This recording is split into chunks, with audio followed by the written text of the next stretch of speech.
트럼프 대통령이 수입 자동차와 부품에 대한 관세 부과 결정을 6개월 미루기로 했습니다. 우리나라가 어떻게 될지가 관심인데요. 한국차는 면제라고 분명히 밝힌 건 아니지만 한미 자유무역 협정을 긍정적으로 평가해서 우리는 면제받을 수도 있다는 기대감이 조심스레 나오고 있습니다. 정효식 특파원입니다. 트럼프 대통령이 자동차 및 부품에 대한 관세 부과를 6개월 연기한다는 호고문입니다. 자동차 최대 수출국인 유럽연합과 일본을 콕 집어 180일 내에 협상 진척 내용을 보고하라고 라이트하이저 무역대표부 대표에 지시했습니다. 우리나라를 관세 면제국으로 명시하진 않았지만 한미 자유무역협정이 이행되면 국가안보 위협을 해소하는 데 도움이 될 것이라고 밝혔습니다. 백악관도 별도 보도자료에서 트럼프 대통령은 한미 FTA를 크게 향상시켰고 미국 자동차 산업을 보호하는 핵심 개선 사항을 확보했다고 했습니다.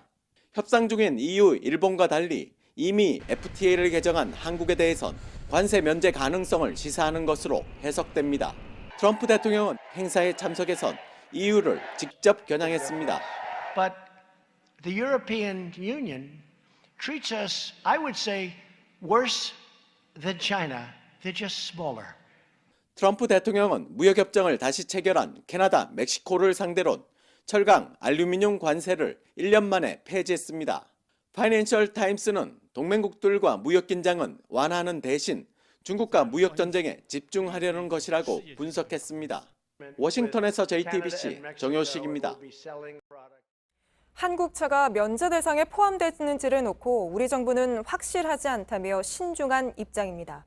하지만 앞서 전해드린 대로 미국의 한미 FTA를 좋게 평가하기도 했고 또 우리보단 유럽연합과 일본을 겨냥하고 있다는 분석이 나오면서 일단 우리 자동차 업계는 한숨 돌리는 모습입니다.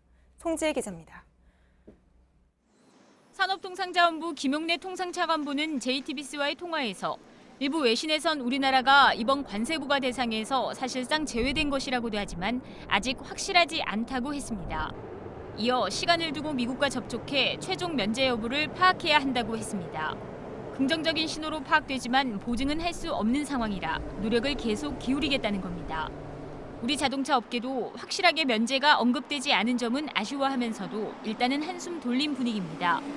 당장은 미국 수출에 타격이 없고 25%의 관세는 유럽연합과 일본에만 적용될 가능성이 커졌기 때문입니다.